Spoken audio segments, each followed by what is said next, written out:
What's up, everybody? Welcome to another edition of Zach's Live Trader. Here with you, as always, I am the People's Champ of Wall Street, the bearded boy wonder, Dave Bartosiak. And today, my friends, we are mixing it up, doing a stock that we've never, ever talked about before, but my aunt bought like 5 years ago, and she was making some money. Mondelez. That's right, guys. Mondelez, ticker MDLZ. So, what the heck is Mondelez? Um, Mondelez. It sounds like an old Chevy, like the 1975 Chevy Mondelez. Um, but it's not a Chevy. It's a company. So these guys are, I guess you could call it consumer staples, right? So consumer goods, food, stuff like that, sugar, crackers, that kind of thing. So it's not the sexiest company in the world to talk about, but that's okay. You know, we have broad horizons here. Try to touch on various different types of companies, learn a little bit about them. This one, I was surprised to see the amount of options. So they have weeklies on Mondelez, and they do quite a bit of trading. So when that came across, and I saw they're going to report, I think it's on Halloween or the day before Halloween. I don't know. I'll double check when we go on the next page. It's either the 30th or the 31st. It's on our other screen. So you got all of today, all of tomorrow. Figure out what you want to do. Okay. Now I'm also hoping that today I don't get swatted, and hopefully the maintenance guy won't come pounding on my door today like an ATF agent. Um, but my garage door opener works, so that, my friends, is a victory.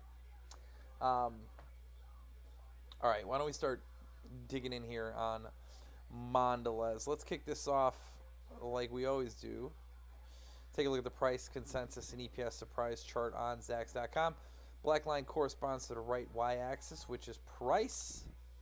The green arrows are earnings beats. The red arrows are earnings misses. There's a few of them. There's a few disappointments here. Not too many. About once a year they disappoint.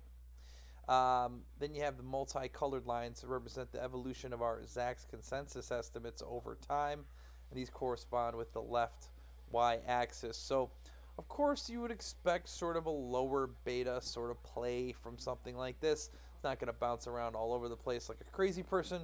But I'm still a little surprised to see, the levels of mid 2015, kind of where the highs have been, and then the lows, I suppose you could say 40. But overall, you can see, I mean, the stock, save for a brief period in 2016, has essentially been locked in about a $7 range for the last, 2.5 years. So that's a pretty good time to be locked into a range. Now, range bound is the name of the game, and we're looking at here. So why though? I think there's a few reasons why. One, you don't really have spectacular growth numbers here. I was reading through, and they say, U.S. is actually going to come under some pressure this year. A sugar problem. Wild Bill, there you are. What's up, man? Sugar problem, confectionery problem, I guess the input prices. And also, though, further than that, it's just kind of changing American taste. People being a little bit more aware of these sugary products and steering clear of them. But there's still a great opportunity for these guys in emerging markets as well as Europe, China. So they are making some headway there. I think I read 3.1% growth internationally is what they're looking for. So hopefully that can offset the slowdown in the American business. But still, they're targeting something like 10% growth, I think, overall for the company. So again, we'll dig in those numbers a little bit later. But what do we glean from this? You gotta see it's what's up, Kentucky?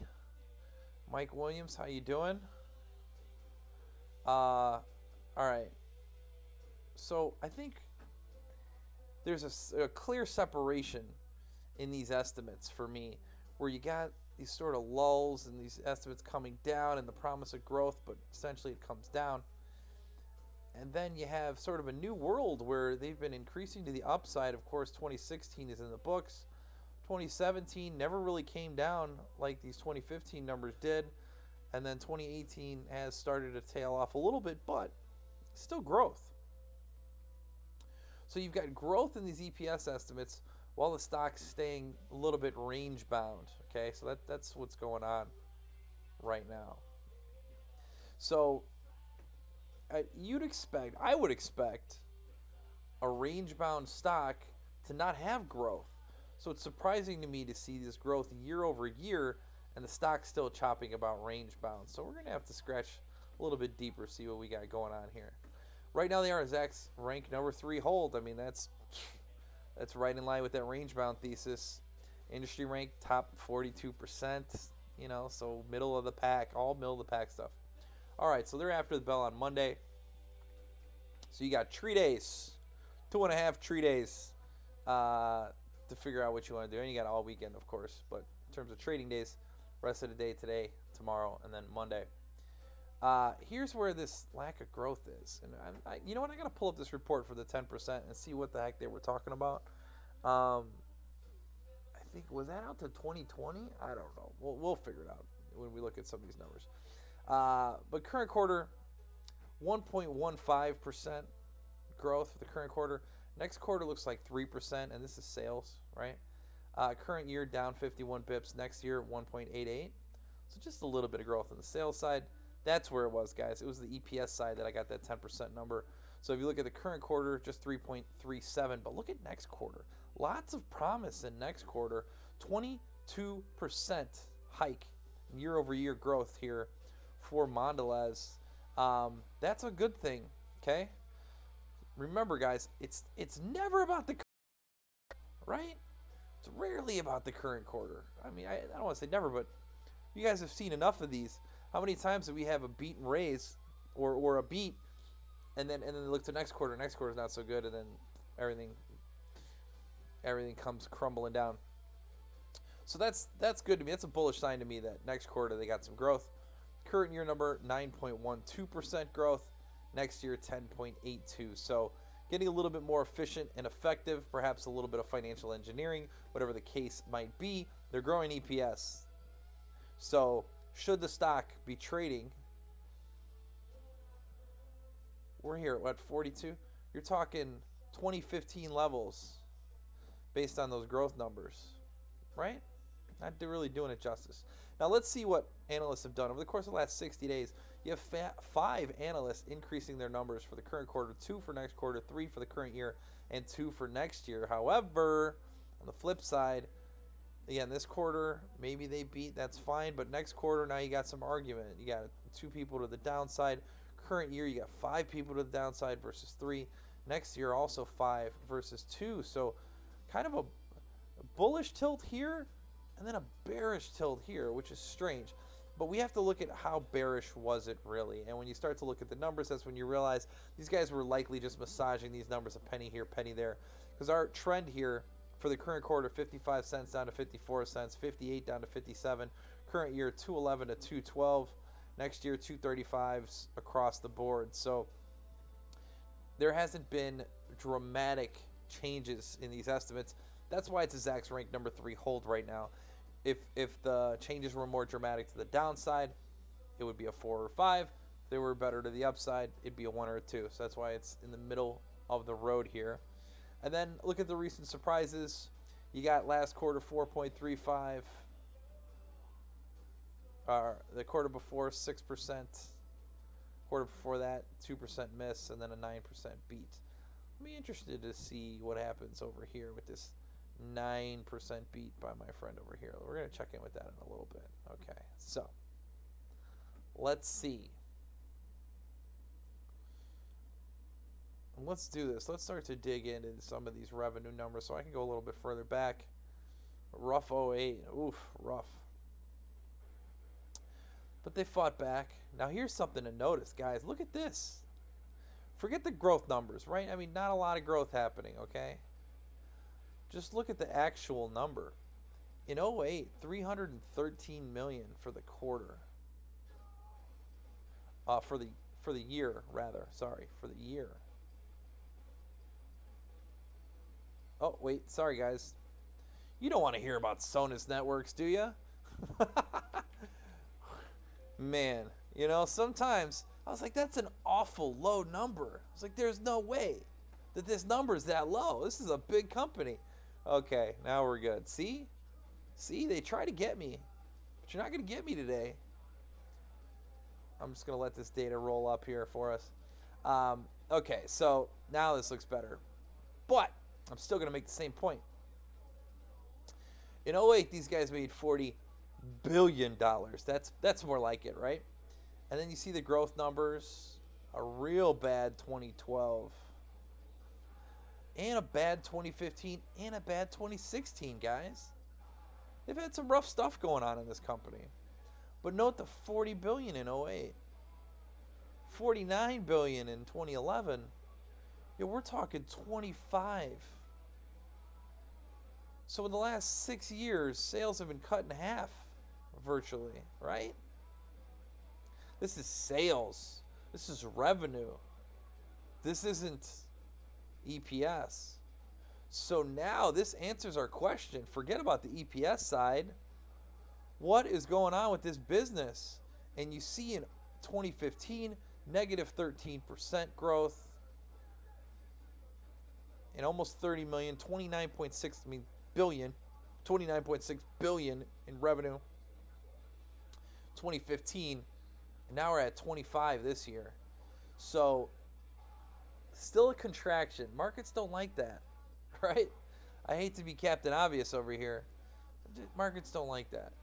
So they've got quite a hole to dig out of. And if you're looking at these numbers, this isn't exactly an aggressive, move back, all right? But this is what the market is seeing right now and setting the expectations based on this. So if they get better than expected, European numbers, Chinese numbers, the market's likely to rejoice. But still, it's hard to be bullish on this, I guess, in the long term, seeing these paltry growth numbers, especially since we know there's so many other areas of the market that it just seems easier to make money in, right? Okay. Easier places to make a couple bucks. I want to look at a couple of valuation things. This is my new hobby now, looking at these valuation charts. Let's do forward 12 earnings. I like this. This is one of my favorites. This is actually one of Shiraz's favorites, my boss. I have to give him credit for showing me how to mess around with this ZRS and get this done. So if you look, their PE, their forward PE has tracked pretty well with the industry. So are they a little bit undervalued relative to their peers? Yes, a little bit. But we're going to pay 17 times for, I guess there's EPS growth, right? So that's okay. We can pay a little bit for that. But overall, contracting business. So here's the earnings side of things, which is their good side. If you're a bull, this is your case, right? 17 times. But pull up the S&P here. S&P's at 18 times. So should you be bragging? 18.61, you're at 17.82. You sell Oreos, right? You're not revolutionizing the world here. We're selling Oreos, okay? So I don't know. I don't know if you can make an argument from that valuation standpoint. I do want to look at sales, price to sales. We've been looking at this a lot lately. Tells a little different tale, right? But here's the thing. 2.3 times sales.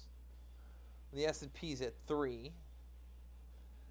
But you probably get some growth in your sales paying 3 times. You ain't getting any growth, and you're paying 2.3 times right now. Okay? And historically, in terms of Mondelez, this is at the higher end of its historical price to sales ratio. Now, of course, I'm sure we're going to see a similar expansion of these multiples if you're looking at the rest of the industry. Pull this up. And we do have an expansion, but leading the expansion here is Mondelez. So they're at 2.3. The rest of the business is at 1.72. So if these guys get back close to the average there, this stock's going to be trickling down, okay? And we already know that the revenues aren't growing, right? So that's not going to justify it. So you've got no growth and you're a little rich relative to your peers, okay? Now maybe their peers are shrinking a lot quicker than they are, right? So that could be one argument. So I certainly don't want to, throw these guys in the garbage can right now. I'm not telling you should be running screaming with your hair on fire away from this thing. Just food for thought here. No revenue growth to speak of, and you're trading at a premium to your peers.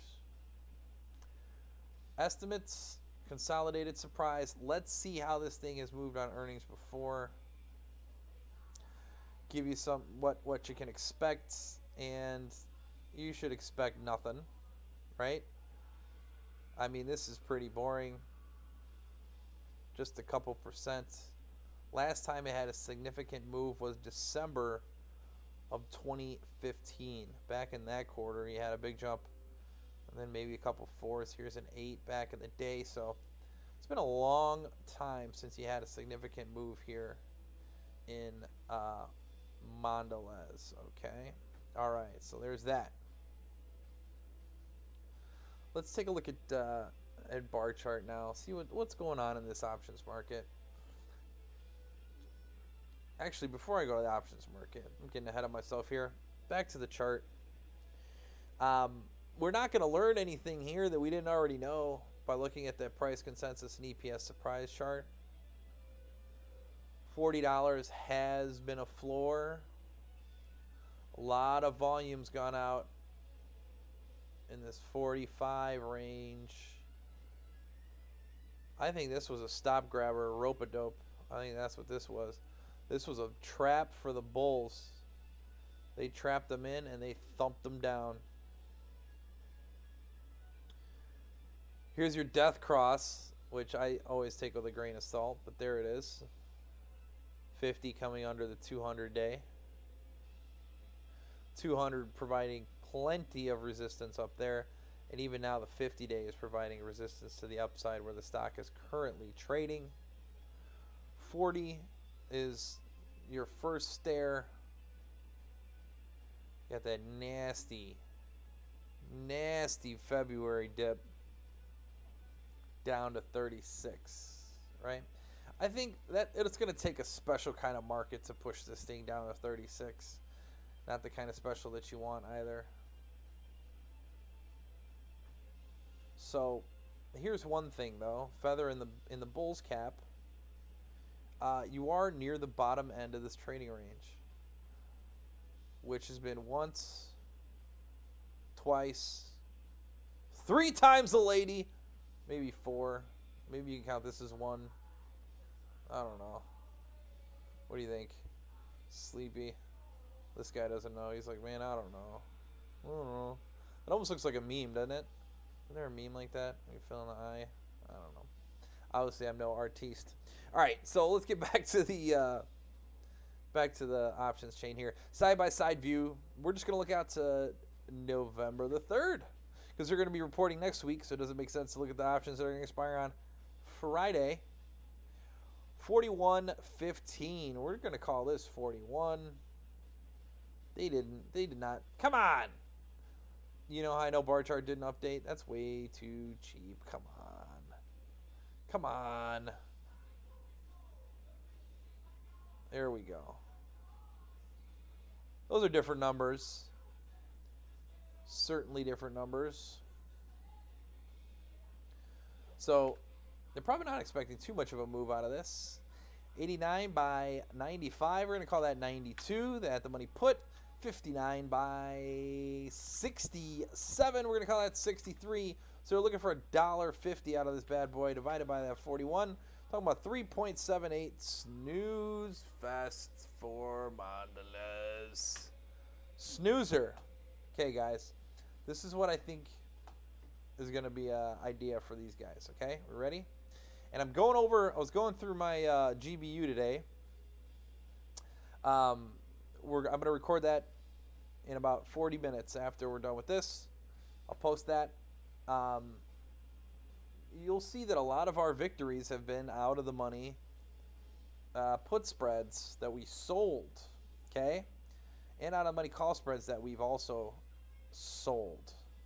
And we actually haven't been wrong that much. I guess when you're wrong twice and you actually put money up and are wrong yourself twice, you feel like I never get anything right.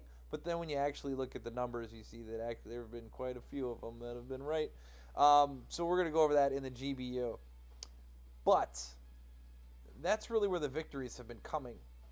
So I think you got to use some common sense here. And you got to tell yourself that this $40 level has been support for a while. This has been a range-bound stock for a very long time. What's going to come out of this report that's going to be so groundbreaking that it's going to force it out of this range? It's going to take something pretty significant. So I think we're going to look at selling put spreads down here. Okay? Now, I would say sell call spreads out of the money here, but I don't think you're going to get anything up there. That's way up there, 47. I mean, that's a million miles away right now. You could use the 200-day and then sell, up there. Because I think this thing's going to just keep chopping around. So the best thing that could happen is for you to sell out of the money put spread here, out of the money call spread here, and this thing just kind of bounces around for the next 4 weeks. But let's see. Not even 4 weeks. You can just go 2 weeks out, right? November 17th is creeping up a lot quicker than most folks realize. So let's focus on this put side first. These $40 puts are good for 54 cents right now. Okay? So even looking at the 40.39, bear with me, folks. If you sell the $40 put, you're going to get 54 cents. Simultaneously buying the 39 to limit your downside risk, you're giving up 33. So that's 21 cents net credit. The amount of money you have at risk here is difference in the strike prices, which is a $1 holler, minus that 21 cents, which is 79 cents. So that's your total risk. So you can make 26% on this trade, okay? So this is just on the bullish side. So a bull credit is short the November 17th 40.39 put spread for a 21 cent net credit. Okay?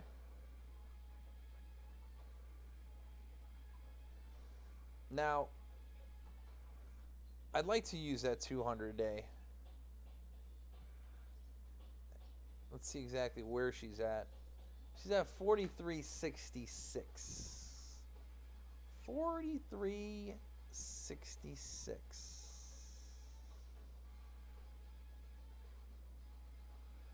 It's pretty much all the way out here. This isn't as attractive. The meat's just not there. It's a little bit further off, right? The market's really just trying to put in $1.60. With puts you around here.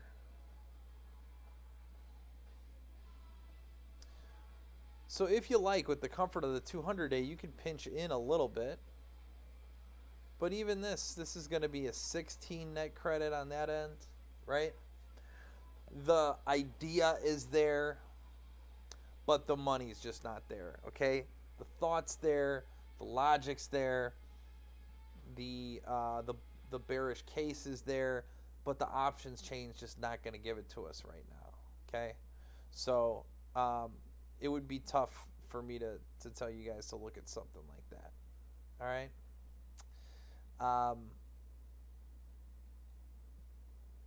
The risk versus reward just isn't there, in my opinion, for the bearish credit side. Okay. If you do want to be a bear,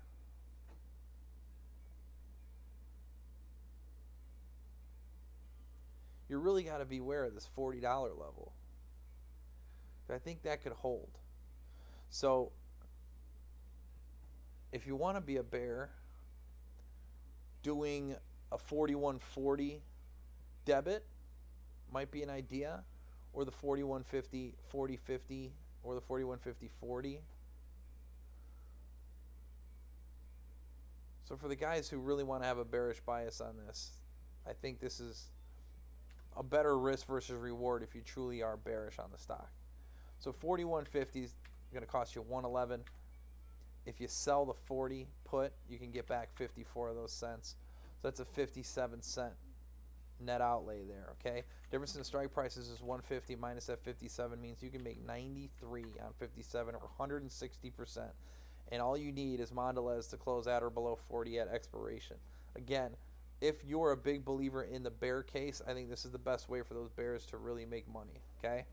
So I think a bear debit is long, November 17th, 41.50, 40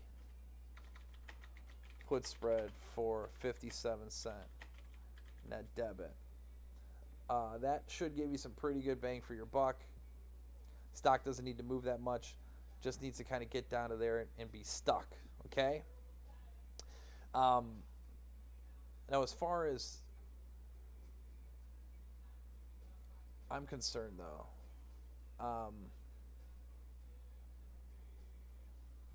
I'm thinking, and I don't even know, it's like, do I want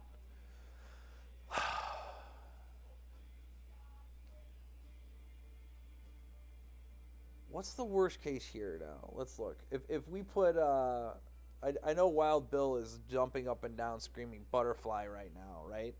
Because it's essentially what I'm looking at. What's the numbers on this butterfly? If we shifted this down a little bit, that actually looks good, doesn't it?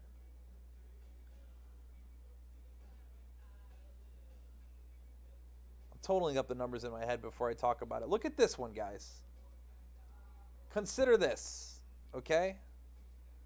Consider this. It has come down here. Yeah, it does whip around a lot, right? What if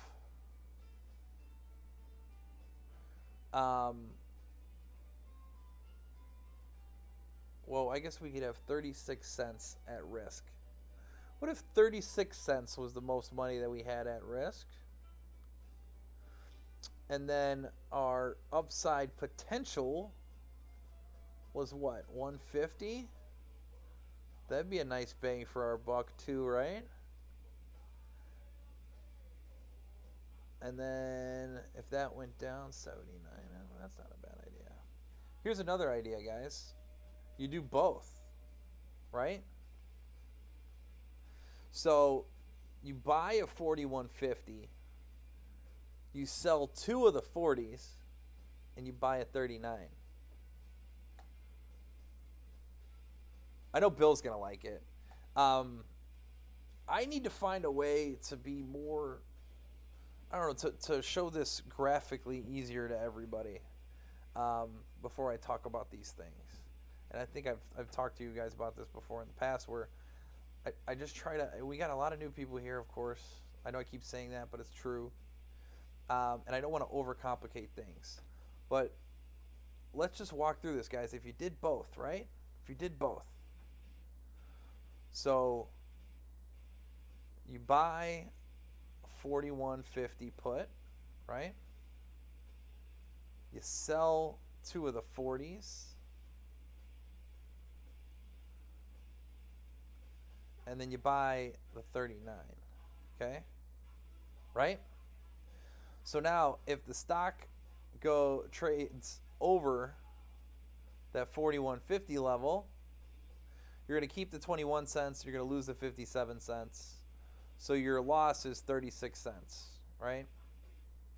Okay. And that's what you got at risk. If it came down and it traded all the way down to 40, you'd make your 150 on that put spread and you'd keep the 21 cents. Well, I guess I already factored that into the 36, right?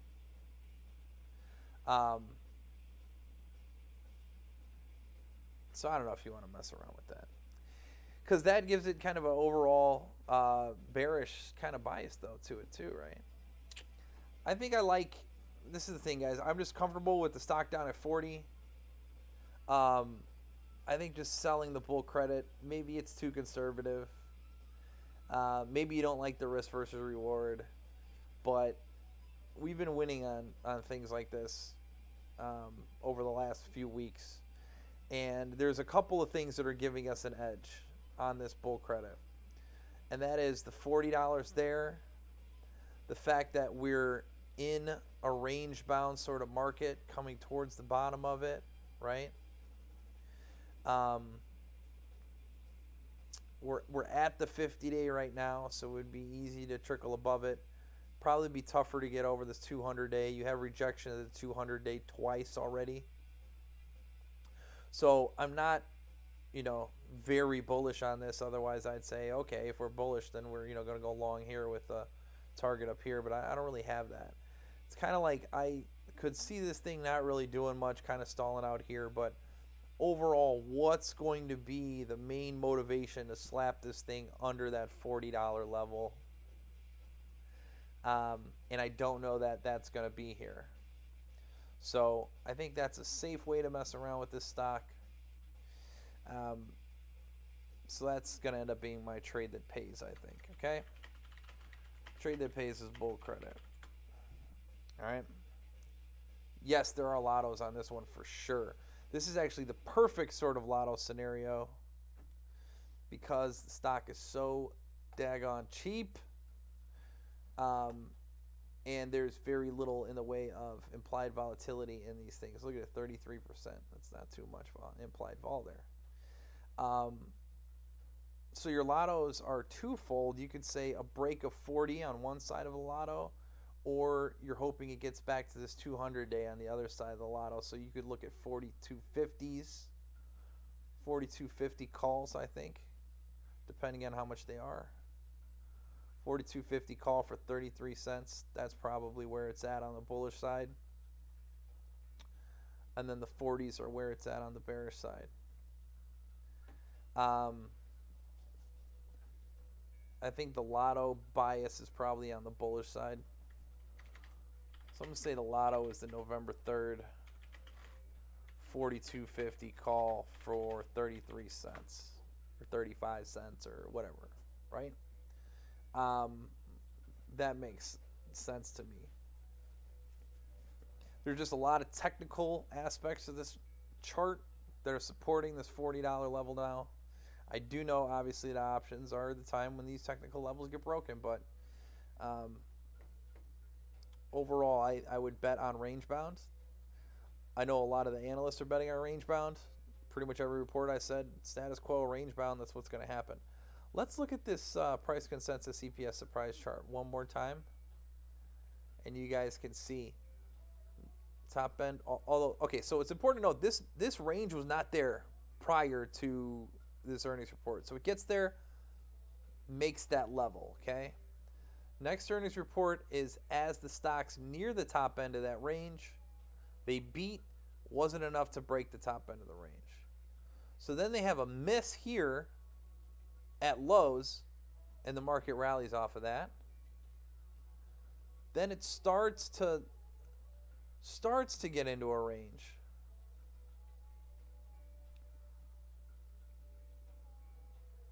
Starts to sort of find a range, beats towards the bottom end of that range, goes up, runs out of gas. We have another beat here. Now we're kind of eyeballing this. because you don't know if this is actually here or this is here. These arrows are a little bit screwy. It's not exactly, if you think about it, this is over the course of a whole year, so you're jamming that into a very short period of time. But here's another beat as it's near the top end of the range and it comes down. Here's a miss and it just kind of, look at just some jagged behavior. Here, rally up to that, stall out, come back down. So there you go.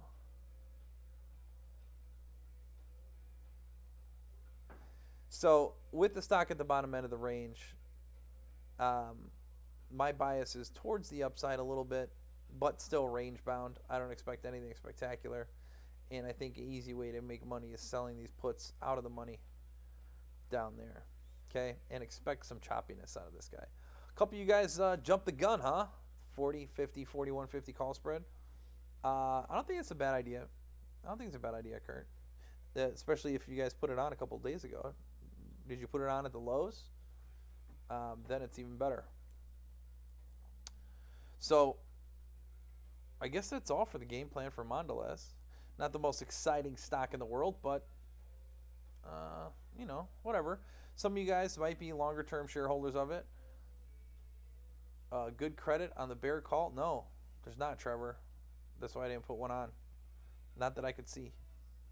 Not that I could see, my friend.